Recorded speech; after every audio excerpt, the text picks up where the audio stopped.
Amigos y hermanos, les saludamos en el nombre del Señor Jesucristo. Deseamos para ustedes todo tipo de bendiciones de parte de nuestro bendito Señor. Amén. Por favor, quien tenga una Biblia, si gusta acompañarnos, Primera de Pedro, capítulo 4. Primera de Pedro, capítulo 4. Vamos a leer los 11 primeros versículos. Dice en el nombre del Señor: puesto que Cristo ha padecido por nosotros en la carne, vosotros también armaos del mismo pensamiento.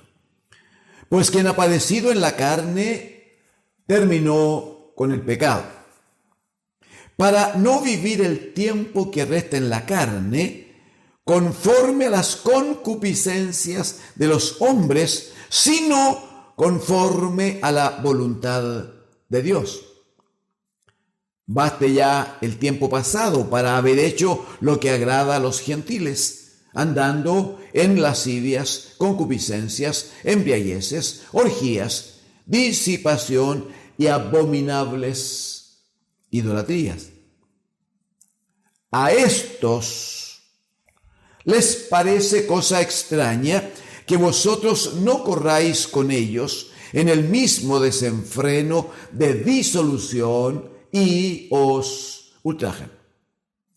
Pero ellos darán cuenta al que está preparado para juzgar a los vivos y a los muertos.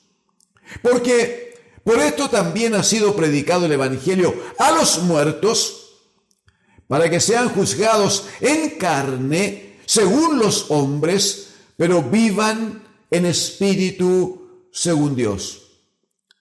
Mas el fin de todas las cosas se acercan. Sed, pues, sobrios y velad en oración.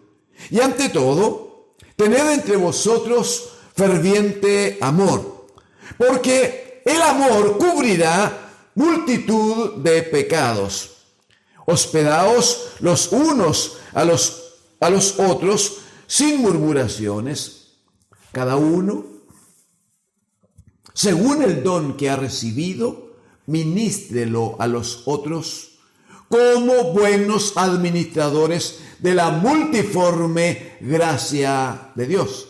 Si alguno habla, hable conforme a las palabras de Dios. Si alguno ministra, ministre conforme al poder que Dios da, para que en todo sea Dios glorificado por Jesucristo, a quien pertenecen la gloria y el imperio por los siglos de los siglos. Amén. Amén al Señor. Gracias damos al Señor. Amén. Esta porción de la carta del apóstol Pedro, que como lo hemos señalado en algunas predicaciones anteriores, es una carta muy particular, muy especial, porque está dirigida la carta a hermanos, aparte de la iglesia del Señor, que ha sido dispersa a causa entonces de la aparte de la persecución por la predicación del Evangelio. Entonces la carta es una carta que claramente en la gracia, en el Espíritu del Señor, debe estimular a los hermanos a que no se queden con la mirada pequeña, centrada en el problema puntual, sino que proyecten su vida en la fe de Jesucristo, de tal manera que en esa fe sean ellos bendecidos. Hemos en ocasiones anteriores ya revisado algunas de estas verdades. Pudiera ser que de lo más glorioso, porque hay muchas cosas dichas con tanta bendición, pero pudiera ser que de lo más glorioso que recibe esta parte de la iglesia en circunstancias como las descritas, es cuando el apóstol les recuerda y les dice, pero no se olviden que ustedes son linaje escogido, real sacerdocio, nación santa, pueblo adquirido por Dios, para que anunciéis las virtudes del que os llamó de las tinieblas a su luz admirable. Pero también en el capítulo 3, ¿no? Le va a decir al final del capítulo 3, los versículos 21 y 22, va a decir en el 21, el bautismo que corresponde a esto ahora nos salva, explica, en paréntesis, no quitando las inmundicias de la carne, sino como la aspiración de una buena conciencia hacia Dios por la resurrección de Jesucristo, quien, habiendo subido al cielo, está a la diestra de Dios y a él están sujetos ángeles, autoridades y potestades. Lo que está planteando aquí el apóstol Pedro es cómo opera a través de la fe en Jesucristo el bautismo en la vida de los hijos de Dios. Romanos en el capítulo 6 va a decir que cuando nosotros nos bautizamos en Cristo, nos bautizamos en su muerte, porque morimos con Cristo, dirá, a través del bautismo. ¿Para qué? Así como Cristo resucitó de entre los muertos, nosotros también seamos levantados en vida nueva, dice. Aquí el apóstol Pedro va a decir que el bautismo que se hace en Cristo el Señor tiene el sentido primero, dice, no quitando las inmundicias de la carne. El sentido del bautismo no es que el agua quite el pecado, porque el agua no quita el pecado, amigos y hermanos. Lo único que quita la sangre, lo único que quita el pecado es la sangre preciosa, la sangre gloriosa de Jesucristo, el bendito Hijo de Dios. Es por la sangre de Cristo derramada en la cruz que nosotros somos libres de pecado cuando venimos a Cristo y entregamos nuestras vidas a Él. Entonces, ¿qué dice Pedro acerca del bautismo en el agua? No quitando las inmundicias de la carne, sino, dice, el acto del bautismo, que es un acto de fe, dice, sino como la aspiración, como el anhelo, como la disposición de una buena conciencia hacia Dios. Aquí está el respaldo. ¿Por qué tenemos tanta conciencia? ¿Por qué tenemos una aspiración tan alta? Por la resurrección de Jesucristo, quien, habiendo subido al cielo, está a la diestra de Dios, y a Él están sujetos ángeles, autoridades y potestades. ¿Por qué nos da tanta confianza el que Cristo haya sido resucitado y sentado a la diestra de Dios el Padre? Hay muchas razones, pero la palabra del Salmo 110, los primeros versículos, dice así: Jehová dijo a mi Señor, al bendito Hijo, cuando éste vuelve de la resurrección de los muertos. Jehová dijo a mi Señor: siéntate a mi diestra hasta que ponga a tus enemigos por estrado de tus pies. Jehová enviará desde Sión la vara de tu poder, domina en medio de tus enemigos. Mira el verso 3. Tu pueblo se te ofrecerá voluntariamente en el día de tu poder, en la hermosura de la santidad. Desde el seno de la aurora tienes tú el rocío de tu juventud. Verso 4, juró Jehová, aleluya, y no se arrepentirá. Tú eres sacerdote para siempre, según el orden de Melquisedec. Lo que está diciendo es que cuando Cristo el Señor, una vez muerto, es resucitado por el poder del Padre y sentado a su diestra, primero lo pone como Señor, como el Cristo de Dios, como el Rey de Reyes, que gobierna sobre todas las cosas, sobre todas las cosas. Pero también, según el verso 4, lo dispone con juramento, como el nuevo orden sacerdotal. Y le dice, tú eres sumo sacerdote o sacerdote para siempre, según el nuevo orden, el orden de Melquisedec. Por eso que es tan interesante cuando dice la Escritura aquí en Pedro, capítulo 3, versos 21 y 22, que toda nuestra confianza, especialmente a partir del momento del bautismo, toda nuestra confianza está fundamentada, dice, apoyada por la resurrección de Jesucristo, quien, habiendo subido al cielo, siéntate a mi diestra, habiendo subido al cielo, está a la diestra de Dios. Pero a él están sujetos ángeles, autoridades y potestades. O sea, todo está bajo su gobierno, todo está bajo su control. Pero como leíamos en el Salmo 110, adicionalmente, el Padre lo dispone como el gran sacerdote según el orden de Melquisedec. Muy bien, entendido de esta manera los últimos versículos del capítulo 3, en el capítulo 4 el apóstol dice, puesto que, o sea, dado lo que antes ocurre, que Cristo muere, es resucitado, es llevado a los cielos, sentado a la diestra del Padre. El Padre lo declara Señor y Cristo sobre todas las cosas, y el gran sumo sacerdote, según el orden de Melquisedec, puesto que Cristo ha padecido por nosotros en la carne, dice, vosotros también armaos del mismo pensamiento, pues quien ha padecido en la carne terminó con el pecado. ¿Cuál es el pensamiento que debemos tener por la gracia de Dios? En primer lugar, dice al final del verso 4, dice, pues quien ha padecido en la carne, dando testimonio de Cristo. Pues quien ha padecido en la carne, terminó con el pecado.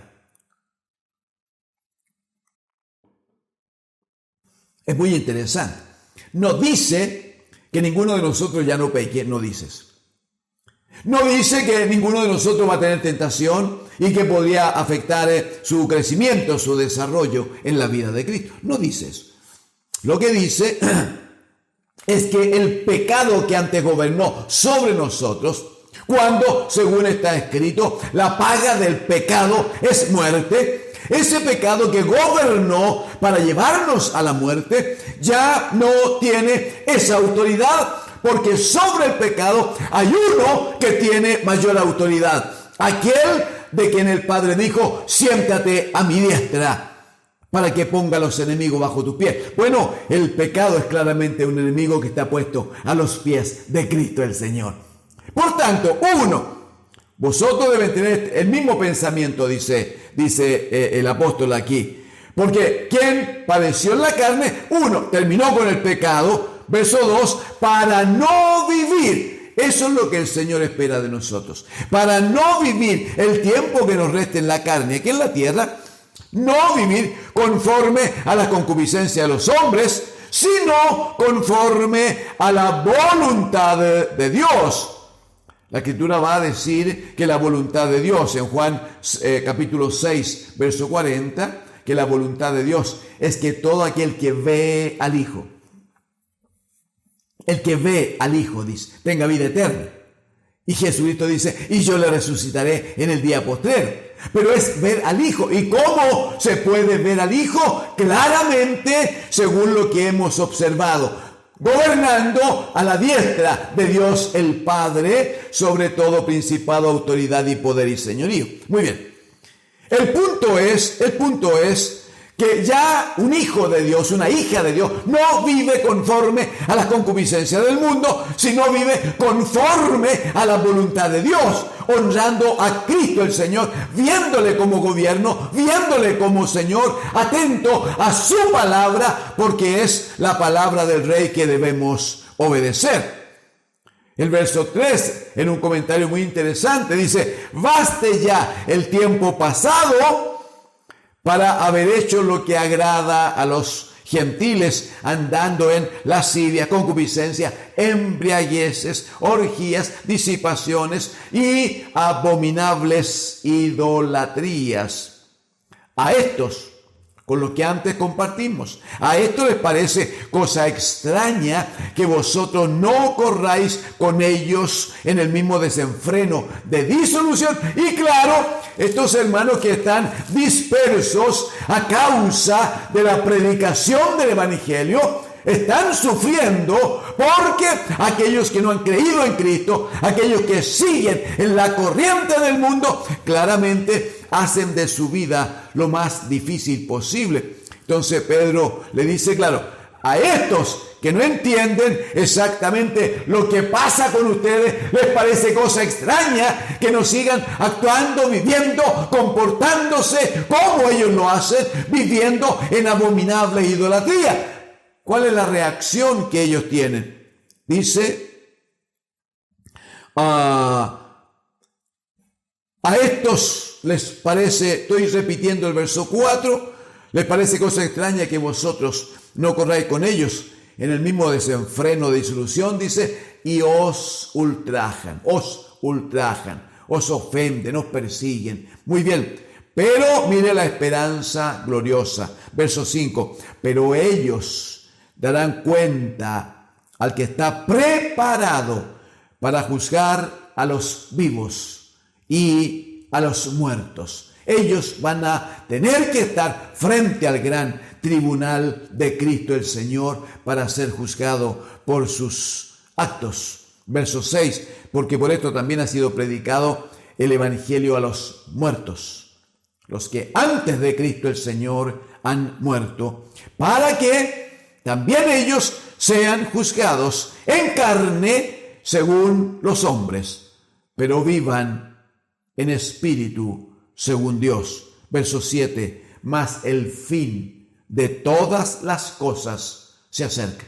Mas el fin de todas las cosas se acerca. Sed pues sobrios y velad en oración.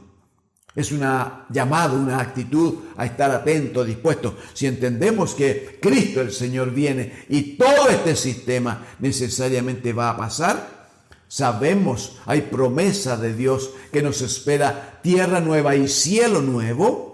Así está escrito, cuando Cristo el Señor establezca su gobierno eterno. Bueno, cuando observamos que todas estas cosas se acercan. ¿Cómo observamos que todo este tiempo de fin se acerca? Bueno, cuando observamos las señales, tal como lo dijo el Señor Jesucristo en Mateo 24, en Marcos capítulo 13, dio señales que estaban ligados con guerra, rumores de guerra, con pestilencia, ¿no?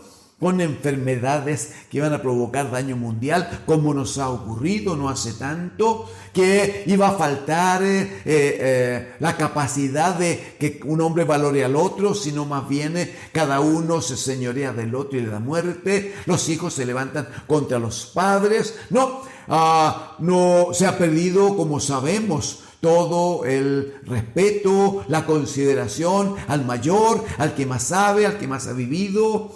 Y como diría alguien por allí, la guinda de la torta es cuando dijo el Señor que los tiempos del fin iban a ser como en los días de Lot, cuando estaba en Sodoma viviendo. Y bueno, observamos cómo en el ambiente, ¿no? Este pecado tan fuerte, tan desagradable para Dios, todo lo que tiene que ver con la sodomía en el sexo masculino y femenino, como lo que tiene que ver con esta degradación, ha tomado el control pleno, ha tomado el gobierno, no es una cuestión ocasional, no es alguien de vez en cuando, sino más bien quienes ostentan alguna capacidad, como en los centros de televisión, donde un grupo muy importante de gente que transmite, que habla, que preside, no los espacios, bueno, son gente que ostentan una condición tan baja como la sodomía. Y eso hace entonces que van transmitiendo cosas y todo se transforma en una naturalidad increíble. Nada está mal, nada es pecaminoso. Mayor aún, han levantado leyes para que si alguien opina en contra de una persona que ostenta esta condición de sodomía, entonces el que hizo un comentario está mal, es criticado a través de las famosas redes sociales, es maltratado, etcétera, etcétera, etcétera. Bueno, dijo el apóstol Pedro, cuando vean que todas estas cosas se acercan, cuando vean que el fin viene, ese es el punto, la instrucción es ser pues sobrios. Hay que tener una actitud, una forma y velad en oración. Mientras tanto y ante todo, dice, tened ferviente amor entre vosotros. Tened entre vosotros ferviente amor, porque el amor cubrirá multitudes de pecados. Entre nosotros, amados hermanos, amigos, porque la iglesia se llama casa de Dios, porque la iglesia se define como la gran familia de Dios, porque la iglesia es el pueblo de Dios, porque primero consideramos que tenemos un solo Dios, el Padre, como está escrito. Un solo Dios, el Padre, del cual proceden todas las cosas. Tenemos un solo Señor, Jesucristo, quien está sentado a la diestra de Dios el Padre.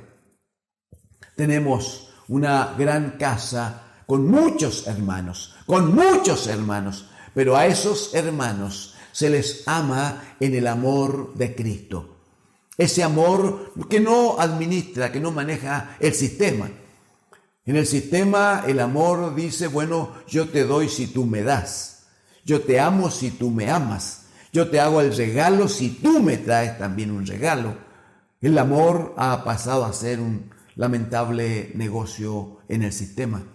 No, la Escritura dice que nosotros, los hijos de Dios, debemos aprender a amar de la misma manera en que Cristo nos amó a nosotros, entregando su vida por nosotros.